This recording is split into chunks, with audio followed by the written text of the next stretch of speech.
W-H-I-T-N-E-Y. Who's that girl? It's Whitney Reynolds. Oh, she's got a show. Catch it on the weekends. Every single Saturday, right at noon on Chicago's NBC 5.2. Hello and welcome to Weekends with Whitney. I'm your host, Whitney Reynolds. Today we are doing our second show in the series Self-Made. If you remember from the first one, we sat down with Vince Lawrence, who really developed house music. He is local Chicago and really worked his way up. And today we are going to sit down with a guy that is really heating things up. He plays for the Miami Heat, Chicago's very own Dwyane Wade. Let's take a look.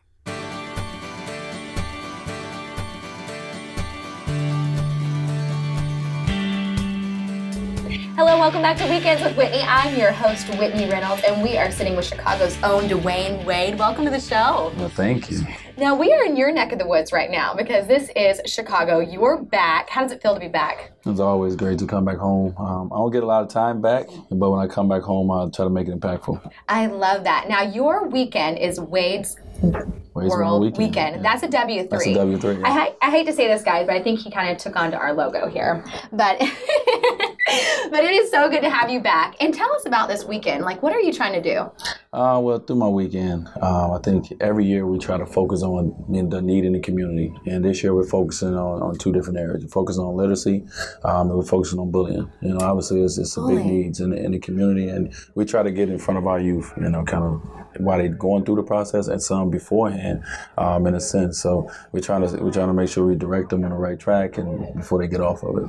How did you become so passionate about these two things? I mean, literacy is huge, and I feel like for the youth to know like how important it is to read and stay current, and then also bullying is something that has lately been in the news, I want to say, in the last few years. Sure. I think just being a kid myself. And, were you bullied? I got bullied before. Oh, I would never want to cross you on the playground. No, I got crossed on the playground, but I've got bullied before, and when it comes to literacy, I mean, I've been a kid who's been afraid to raise his hand in class or afraid to get picked when it comes to reading because I wasn't confident in reading because I didn't like it, you know, at the time, and until I found a teacher that kind of brought me out, it kind of brought something to me that made me like it, kind of made it cool. So, you know, I try to make sure that these kids understand that knowledge is power and the importance of education. Absolutely. And speaking of being afraid of reading, now you're an author. Now I'm you have a book, mister. Yeah. Yeah, it's amazing how that one teacher got you out. And now, did you send her a copy of your book? I will make sure we find her. You're going to find her and put XOXO love. Yeah. So that is great. And then also, let's talk about you're highly decorated when it comes to basketball. You're a gold medalist. I mean, how does that feel? What would you say your biggest achievement is? 10 years into the league and I'm still going. 10 years? How old are you? I'll just turn 30 this year. Woo, so, the big 3-0. And where do you plan on going? Just keep going? I just want to, hopefully, my career be a success for me if I can walk away from the game when I'm ready to on my own. I don't walk away with injury. I can walk away just, on my own 2 feet. So that's my biggest accomplishment, that I'm able to still continue to keep playing. I'm blessed to have won championships and gold medals and all the things I've accomplished, but to still be going in 10 years strong, I feel blessed about that. And do you consider yourself truly self-made, like you have made it? I don't. And where did you grow up for all these Chicagoans that are? Well, I got two areas. Okay, I got to get love to two areas. I grew up on. Give love. Yeah, I grew up on the south side of Chicago. I grew up on 59th Prairie, Calumet area. Then I moved to Robbins, Illinois, and I grew up in the south suburb as well. So I got both in me. Yeah. Wow. And then any advice for kids, just that they can do anything that they put their mind to? No doubt. My message to them is always, first of all, believe in yourself. You can have a lot of people around you that believes in you, but if you don't believe in yourself, it doesn't work. I love that. That is wonderful. So believe in yourself, but also understand that when your opportunity presents itself, and it's going to present itself, we all have a calling in life. You got to be ready to walk through that door. You got to be ready to walk. I'm going to run through that door. I don't know about you, but I'm going to be sprinting. The door didn't even open. I ran through it. It cracked, and I jumped through it. Yeah. I love it. Well, thank you so much for coming on. No for more about you, where can people find out about your website? I have my foundation website is wadesworldfoundation.org, and my regular website is DwyaneWade.com. Real simple. Thank you so much for coming on. Thank you. Thanks for having me.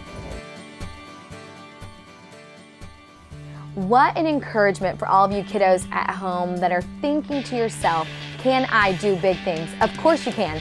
Coming up next, we're going to sit down with another Chicagoan that's doing just that. We'll be right back. Tee it up with local celebrities and professional athletes in the last celebrity golf outing of the summer at Robert Mackey's Golf for Sale Celebrity Classic, benefiting the Lydia W. Smith Foundation and Research for Sickle Cell Anemia. The event kicks off with a VIP dinner on September 21st at the Conrad in Chicago. Join the event's host, NFL Hall of Famer Kenny Houston, and you will have the opportunity to rub shoulders with NBA and NFL legends and local celebrities, along with myself, while supporting a worthy cause. Space is limited, so make sure to reserve your spot at Robert Mackey's Golf for Sale Celebrity Classic by visiting www.lydiawsmithfoundation.org. Hello and welcome back to Weekends with Whitney. I'm your host, Whitney Reynolds. Today we are taping our series, Self-Made. We just sat down with Dwyane Wade, who's an Olympic gold medalist and in the same year won the NBA championship. We are so proud of you here in Chicago. Well, our next guest is from Cabrini Green. I'm sure most of you remember that area in Chicago. Let's take a look at his phenomenal story. You know, like say I go and minister to like one of the gangbangers. If I show love to them, show the way how it's supposed to be done. Because if I just show hate, that's just something they used to. You know, you gotta hit them with something they don't know. I don't serve a little God. It's nothing little, it's a huge God. So you can ask him for huge things. And I do, I ask for huge things. I pray that God will turn Cabrini from a community of gangsters to a community of Christians. And I told somebody this, like, man, that's too big, man. That ain't gonna happen. I said, well, I serve a huge God. At Kids Club and at BKC, we have a theme verse, John 10:10. The thief comes to steal, kill, and destroy. I come that you may have life and have it more abundantly. And Jesus said that, it was in the red. Kids Club is like, they teach you about God. You know, that's my favorite part. It changed my life. I love it. The moment I step inside this building, I feel the power of God. Years ago, I didn't understand like who is God and who is the devil. I used to get two voices and I prayed on it. I said, God, please help me. Help me to know when it's you. And now I just know right off the bat my Father's voice. I just don't curse no more. I used to listen to really negative music. Now I don't listen to it anymore. I didn't used to like to read. I couldn't stand reading. And I never thought I would be reading the Bible, but I'm reading the Bible like every day. I have one in my pocket, take it to school and read it at lunchtime. My goal this year for my grades is I would like to get all A's. Perfection is what I'm reaching for. That's my goal.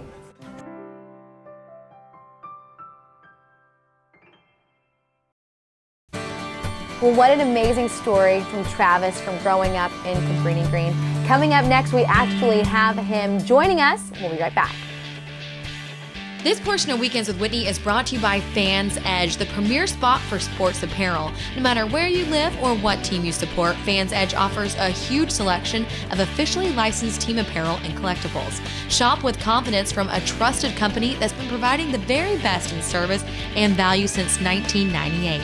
Stop in at one of their 9 Chicagoland locations or visit them online at fansedge.com. Hello and welcome back to Weekends with Whitney. I'm your host, Whitney Reynolds. We just heard Travis's story growing up in Cabrini Green. At a very young age, faced with gang violence. Well, Travis is joining us live from Skype. Travis, welcome to the show. Well, thank you for having me, Whitney. I really appreciate being on the show. Travis, my first question is, what was it like growing up in Cabrini Green? I know we saw it in the video, but give us a real outlook from how you feel about it today. For me, growing up in Cabrini Green, it was a very different life from the rest of the world. I grew up, this gang life. And interestingly enough, a lot of people don't understand about Cabrini Green is that we have a rival gang right across the street, which is partially why it was so intense. There's a lot of gang-related fights within the gang in Cabrini Green, but also within the rival gang that was near Cabrini Green. And I grew up in that situation, and unfortunately, I eventually got myself involved with the same life, as a gang member, and didn't really see myself having a future. I guess my future was to be one of the hot shots in the neighborhood. You know, that's where everybody aspired to be, and I guess that's where I aspired to be. I didn't really see much of a future um, in that, so that's kind of the direction I was going, and where I was headed. I have no idea. You know, because of the hardships growing up in Cabrini Green, you know, it's not typical for someone's life to change so dramatically as such as mine had. And I firmly believe it was Jesus, it was God that had changed my life in such a way.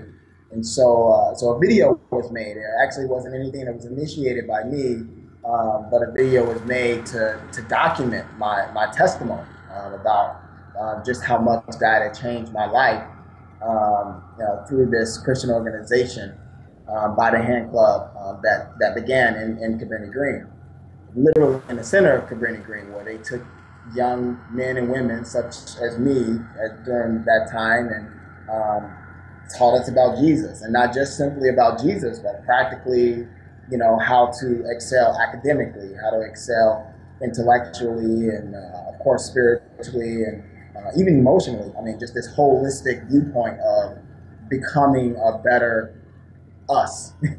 And so I finally accepted it. I finally said, you know what, I want some of what they're offering, this new lifestyle, and I switched into this new lifestyle. And so the video was a result of, it's very gracious that they did this video showing the testimony of people like me. I was just really just one of the kids whose life had been transformed in such a way.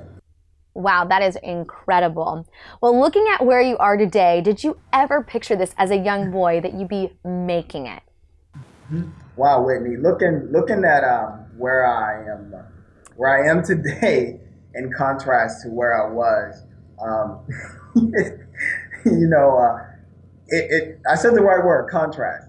It is a very stark difference. Well, first of all, I can start here. I did not want to go to college. I was in fact, I tell my friends this, but it's true. I was very sold on not going to college to specifically prove that I could make it without going to college. That was like my arrogant goal, or, you know, this pride in me that wanted to do it. And so I was so set on just, you know, doing whatever I wanted to do while I was going nowhere. And so in contrast to that young man with that attitude, and you know, facing the fact that I actually recently graduated from college, so now I'm a college graduate.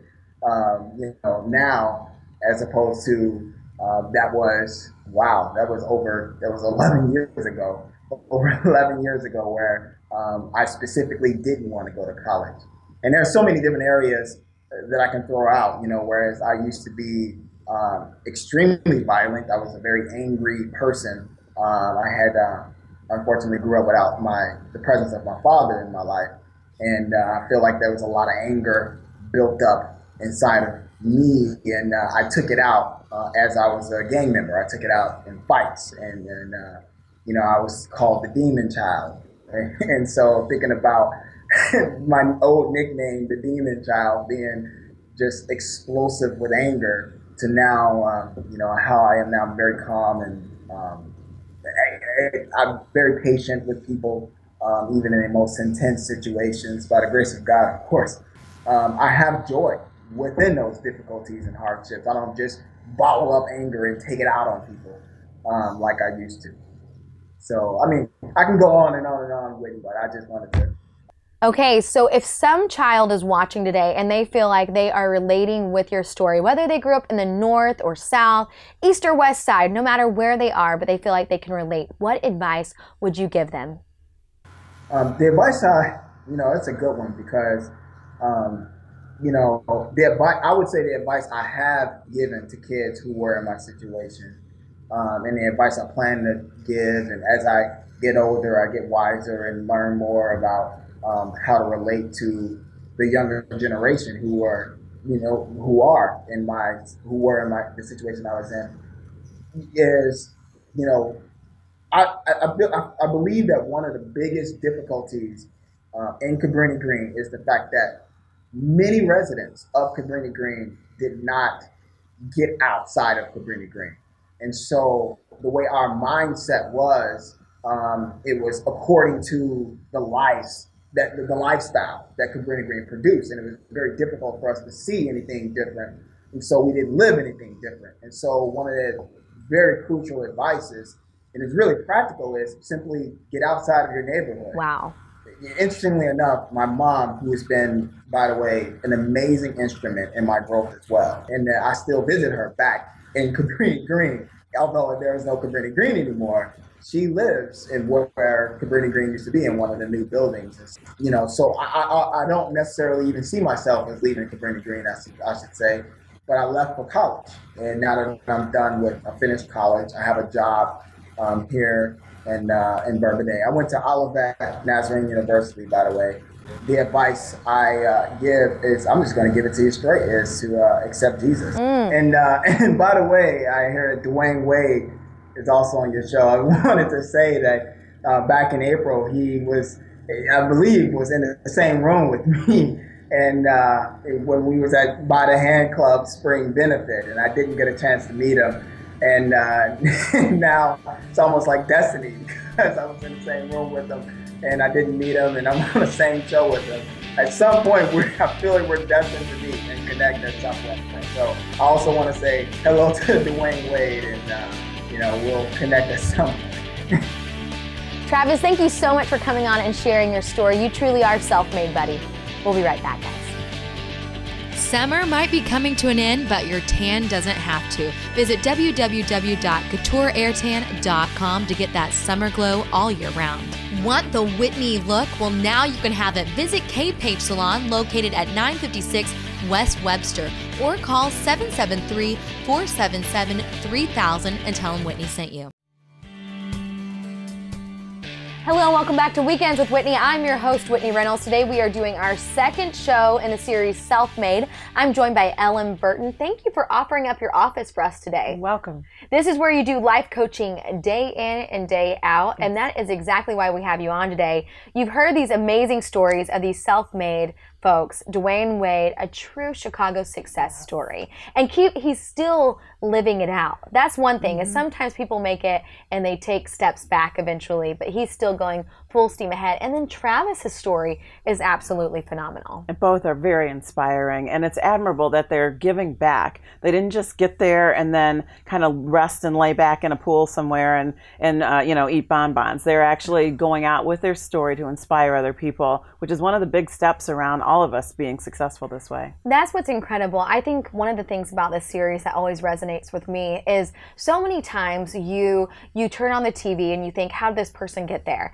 And you're like, oh, well, they had a famous parent, or they walked into this, or they walked into that. And these people that are on Self-Made actually did it themselves. And I think that was one of the most encouraging things, is these are real, these kids were once young in Chicago, going through the normal steps of normal childhood. It wasn't that their parents brought them to where they are. And I think that's what's really neat about it, is they worked their way up. I agree. It's funny, there are kids who have everything and make nothing of their lives. So it's not the money.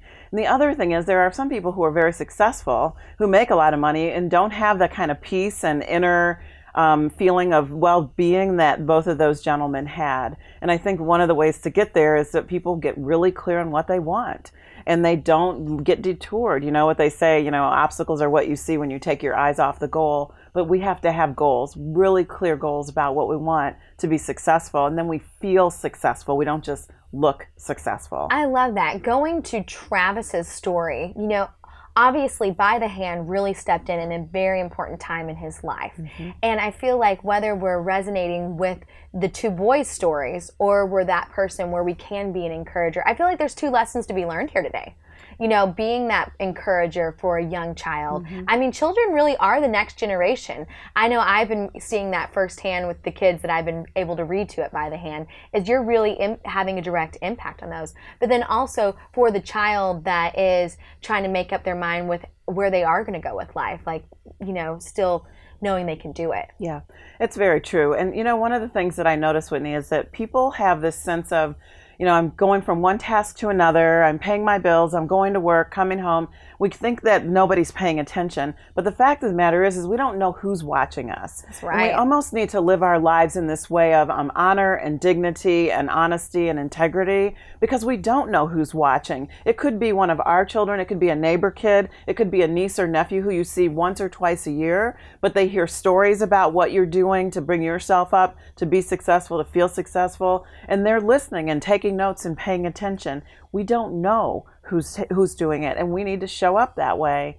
I think all of us have this one hand up, one hand down mentality. It adds to the success that we feel. We have to accept help and ask for help, but we also have to offer help and encouragement. I love that. Yeah. So Travis and Dwyane, both at young ages, you know, just kept working their way up. But do you ever feel like it's ever too late? Like, can somebody in their 40s be watching at home and say, you know, like, okay, I might not be where I'm at, but I haven't fully arrived yet. Is it ever too late? It's never too late. It's never too late. But there are a couple steps that need to happen. One is get clear on your goals, really clear. And if you're not sure, start talking about it or writing it down and talking to other people. The second thing is that people need to be appreciative of what they have in their lives that is working. This is what I've noticed from my friends who are millionaires and my friends who are thousandaires, that they are really clear on what's working in their lives. And the more they focus on what's good, you know, what they're grateful for, the more they get of what they're grateful for. That's a big one. I love that one. Yeah, it's true. And then do you think it's, whenever, I know we're talking about it's never too late, but how early is too early to start really thinking what you want for your total life? Well, I think that, you know, after 6 or 7 years old, people start to become aware of themselves as being separate from their parents or their primary caretaker. At that point, then I think that we can start planting the seed. I don't know about pushing kids. I hear stories about, you know, what people are doing to make kids be successful, taking tests and pushing them. I'm not sure that that all is necessary at that young age.